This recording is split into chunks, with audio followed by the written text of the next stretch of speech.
Start. Hello दोस्तों, जय श्री राम। मैं Mohit Raghuvanshi, engineers learning institute Bhopal से। मैं आपको बता दूं कि आज से हम हमारी सी लैंग्वेज की वीडियोस स्टार्ट कर रहे हैं। तो आज हमारा पहला लेक्चर है और आज हम पढ़ेंगे how to create software in C language. C language में सॉफ्टवेयर किस प्रकार बनाया जाता है ये हम पूरा डिस्कस करेंगे। तो आइए वीडियो स्टार्ट करें। आप सभी को पता है कि हम सबसे पहले किसी भी सॉफ्टवेयर में, चाहे वो टर्बो सी प्लस प्लस हो, कोड ब्लॉक हो, जहाँ पे सी लैंग्वेज के हम सॉफ्टवेयर्स को बनाते हैं, तो आप सबसे पहले उस सॉफ्टवेयर को ओपन करते हैं और उस सॉफ्टवेयर में कोई भी एक्सटेंशन सी नाम की फाइल बनाते हैं। लाइक आपने बनाया mohit.c, ये आपने एक फाइल बना दी जो कि आपने टर्बो सी प्लस प्लस पे बनाई। आप मान के चलिए इस फाइल में आप लोग जो कोड लिखते हैं वो लिखते हैं आप सी लैंग्वेज में। सी लैंग्वेज में आप इसमें कोड लिखते हैं और जिस फाइल का भी एक्सटेंशन .c होता है उसे हम लोग बोलते हैं सोर्स फाइल। क्या बोलते हैं दोस्तों? Source file. इतना तो आपको आई होप पता होगा, लेकिन मैं आपको बताऊं कि ये जो फाइल बनाई है ये हमने लिखा है, इसमें सी लैंग्वेज में कोड लिखा है। लाइक हमने 2 नंबर को ऐड करने का इसमें कोड लिख दिया। बट क्या आपने इसमें 2 नंबर का ऐड करने का प्रोग्राम बना दिया? हाँ, कोड लिख दिया, लेकिन क्या आप इसको एग्जीक्यूट करवाओगे तो ये आउटपुट जनरेट करेगा या नहीं? अधिकतर लोग बोलते हैं कि ये चल जाएगा। नहीं दोस्तों, आप सभी को बचपन से सिखाया गया है कि computer can only understand machine language, जो कि 0-1 की भाषा में होती है। कंप्यूटर को केवल आती है 0-1 की भाषा। क्या कंप्यूटर को सी लैंग्वेज आती है? नहीं दोस्तों, कंप्यूटर को सी लैंग्वेज कतई नहीं आती। कंप्यूटर केवल और केवल एक लैंग्वेज को जानता है जो कि बाइनरी लैंग्वेज, बाइनरी फॉर्मेट में होती है, मशीन लैंग्वेज। तो दोस्तों सी लैंग्वेज किसके लिए होती है? सी लैंग्वेज हमारे लिए है, ताकि हम सी लैंग्वेज के जरिए कंप्यूटर से कम्युनिकेट कर पाए। लेकिन आपको अब एक बात समझ आई होगी कि कोड लिखा है सी में, हमने सी कंप्यूटर समझ नहीं पाता, तो हमारा सॉफ्टवेयर रन कैसे करेगा? तो आपको मैं एक और बात बताऊं, जो भी सॉफ्टवेयर होते हैं ना चलने लायक, उनका एक्सटेंशन होता है .exe फाइल। क्या होता है? .exe। जो भी हमारे सॉफ्टवेयर होते हैं चलने लायक, उनका एक्सटेंशन होता है .exe। जिस भी फाइल का एक्सटेंशन .exe होता है उसे हम लोग बोलते हैं एग्जीक्यूटेबल फाइल। उसका नाम क्या होता है? Executable file. जिसका एक्सटेंशन .exe होता है उस फाइल का नाम होता है एग्जीक्यूटेबल फाइल। और हमेशा एग्जीक्यूटेबल फाइल के अंदर मशीन लैंग्वेज में कोड लिखा होता है, लाइक 0-1 बाइनरी फॉर्मेट में। यही हमारा होता है ऐप। इसी को हम लोग बोलते हैं ऐप। क्या बोलते हैं इसी को? ऐप या एप्लीकेशन। इसी को हम लोग बोलते हैं सॉफ्टवेयर। और दोस्तों इसी को हम लोग बोलते हैं एग्जीक्यूटेबल फाइल। इतना सबको क्लियर हुआ है? आई होप हो ही चुका होगा।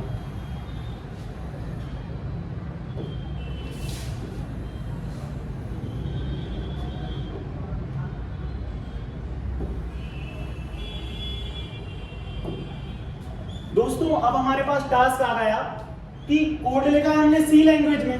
कोड किस लैंग्वेज में लिखा है? सी लैंग्वेज में। और इस फाइल को हम लोग बोलते हैं सोर्स फाइल। कौन सी फाइल इसको बोलती है? गलत लिख गया है एक्चुअल में, इसको बोलते हैं हम सोर्स फाइल।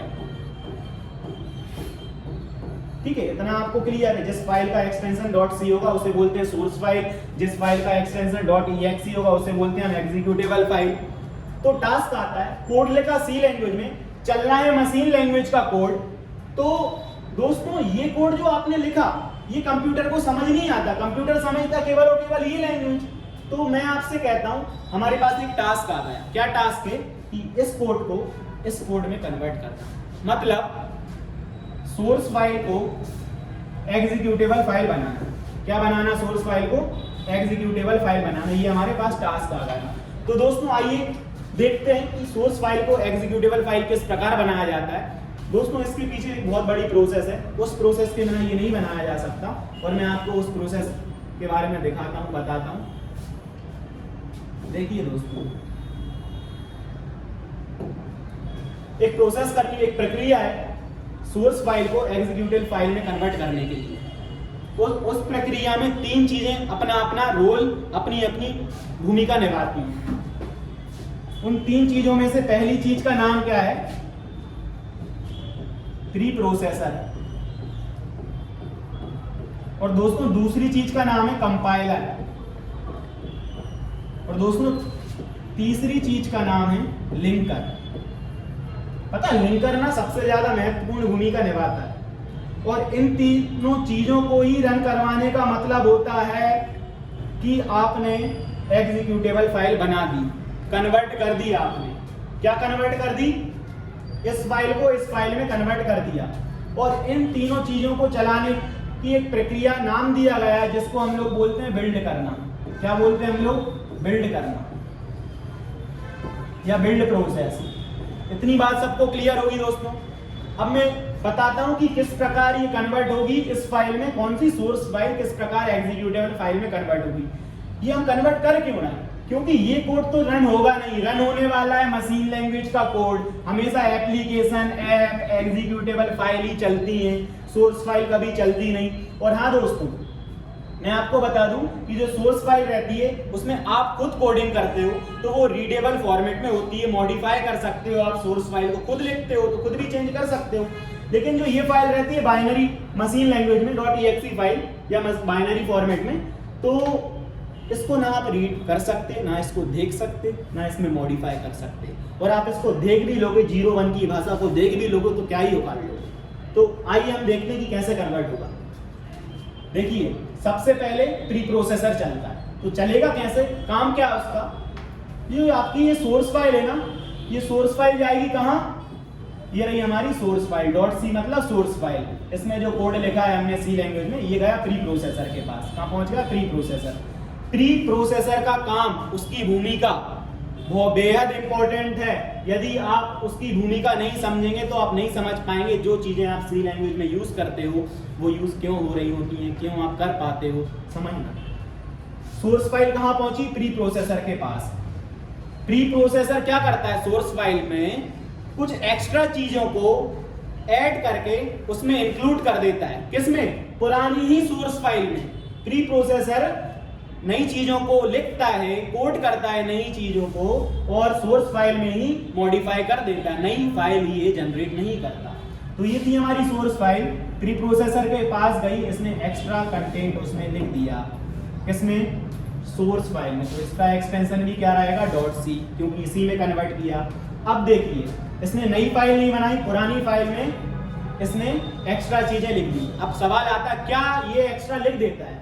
जैसे कि आप प्रोग्राम बनाते टाइम कोई भी हेडर फाइल इंक्लूड करते हैं तो हेडर फाइल में बहुत सारी डेफिनेशंस लिखी रहती हैं। तो प्री प्रोसेसर का काम रहता है उन डेफिनेशंस को पढ़ के, समझ के इस फाइल में इंक्लूड करना। बात समझ आए?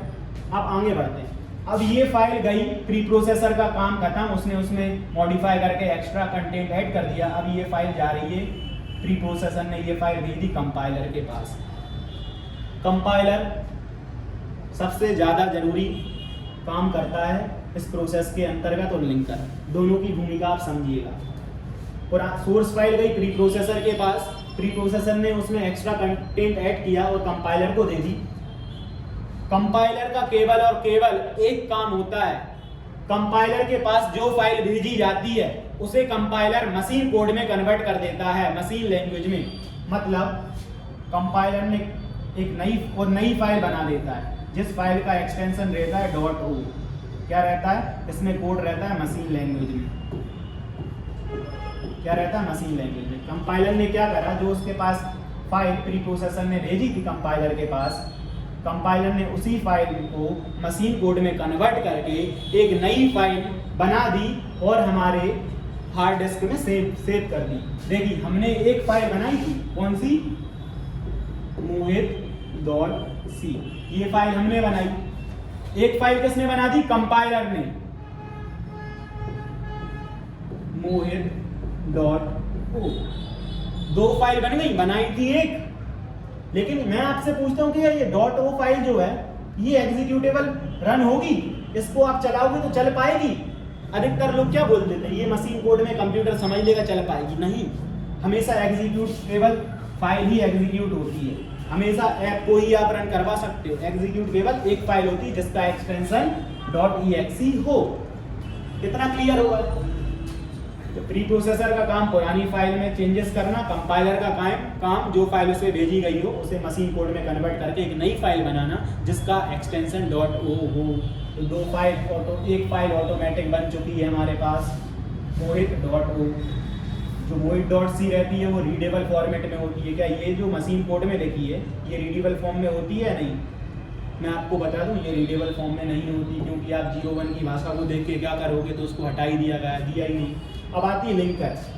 लिंकर का काम देखो, लिंक से जुड़ा हुआ है, लिंक नाम आ रहा है, ये किसी चीजों को लिंक करके कुछ नया बनाता है। तो बता दूं आपके सिस्टम में लाइब्रेरी फाइल्स होती होंगी, बहुत सारी फाइल।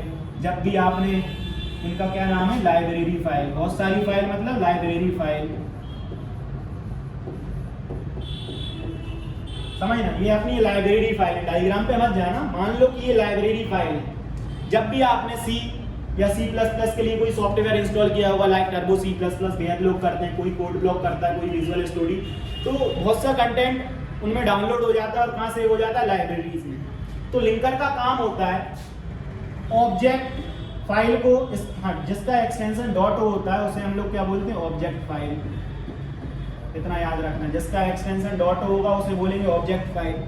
तो लिंकर का काम होता है ऑब्जेक्ट फाइल और लाइब्रेरी फाइल को लिंक करके, ये रहा लिंकर चला, इसने ऑब्जेक्ट फाइल और लाइब्रेरी फाइल को लिंक करके एक नई फाइल बना दी जिसका एक्सटेंशन .exe होता है। और exe फाइल अपना सॉफ्टवेयर कौन बनाता है? अपन नहीं बनाते, लिंकर की मदद से हमारा सॉफ्टवेयर बनता है। यदि लिंकर नहीं है तो आपका सॉफ्टवेयर सी लैंग्वेज में आप बना ही नहीं सकते। इस बात को आप याद रखना, ठीक है। लिंकर ने ही ऑब्जेक्ट फाइल को और लाइब्रेरी फाइल को लिंक करके आप एक नई फाइल बनाई जो कि पूरी मशीन लैंग्वेज में लिखी हुई है और उसका एक्सटेंशन .exe है। बात समझ आ गई? जिसका .exe एक्सटेंशन होता है वही एग्जीक्यूटेबल फाइल होती है, मैं आपको बता चुका। तो देखिए, एक फाइल कंपाइलर ने बनाई, प्री प्रोसेसर ने पुरानी में चेंजेस किए, फिर कंपाइलर ने नई बनाई और लिंकर ने भी एक नई बना दी, क्या, mohit.exe।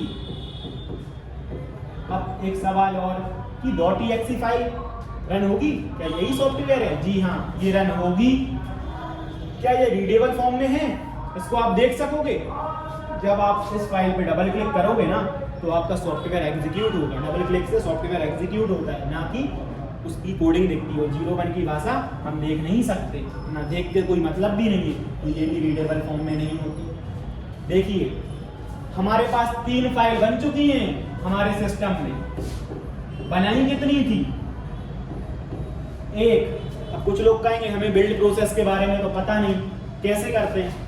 देखिए, आप जब भी ना कोड करते होगे, दो बार जब लैपटॉप पे क्लिक करते हुए कंप्यूटर पे, तब जाके आपका सॉफ्टवेयर चलता होगा। पहली बार में आपको पता नहीं है, आप बिल्ड कर देते थे।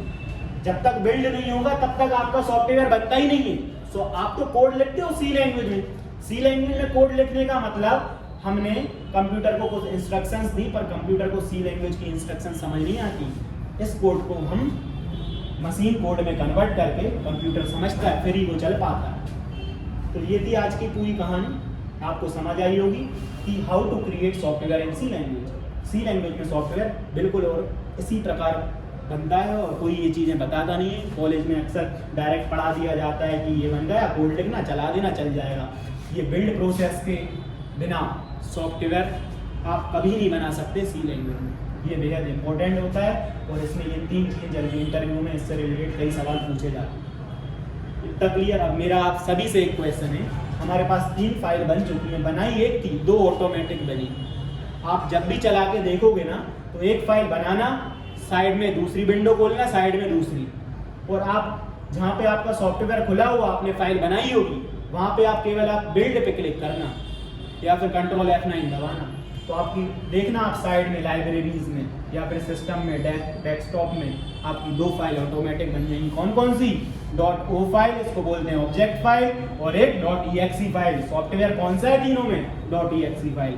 एक और सवाल, 3 फाइल बन गई, आपके फ्रेंड ने मांगा यार तुमने बहुत अच्छा सॉफ्टवेयर बनाया, मेरे को सेंड करो ना, मैं भी इसका यूज करूंगा। आपके पास 3 ऑप्शन आ गए, या कौन सा सेंड करेंगे? सोचिए आप कौन सा सेंड करेंगे। दोस्तों, क्या आप उसको ये फाइल देंगे .c फाइल कौन सी? सोर्स फाइल जिसमें आपने कोडिंग करी है। नहीं, डेंजरस हो सकता है यदि आपने उसको ये फाइल दे दी तो आप, क्योंकि ये रीडेबल फॉर्म में होती है, तो वो आपकी कोडिंग देख पाएगा, आपके बनाने का तात्पर्य समझ पाएगा और कुछ मॉडिफाई भी कर सकता है, आपका सॉफ्टवेयर बिगाड़ भी सकता है, काम खराब करने लगेगा। तो ये फाइल नहीं देनी चाहिए। .o फाइल देंगे तो चलेगा उसका? चलेगा ही नहीं। इसलिए हमें देना है भाई सॉफ्टवेयर, जब तक जैसे व्हाट्सएप है, मैं तुम्हें भेजूंगा तो व्हाट्सएप भी भेजनी पड़ेगी मुझे, उसके क्या पता उसको कैसे बनाया वो नहीं भेजूंगा, डायरेक्ट exe फाइल भेजूंगा जो मेरा सिस्टम समझ पाए। इतना समझ आया दोस्तों? ये हमारी पहली वीडियो थी। इसी प्रकार हम कई वीडियोस बनाएंगे, पूरी सी लैंग्वेज पढ़ेंगे डिटेल में। आई होप आपको समझ आया होगा। Thank you. जय श्री राम।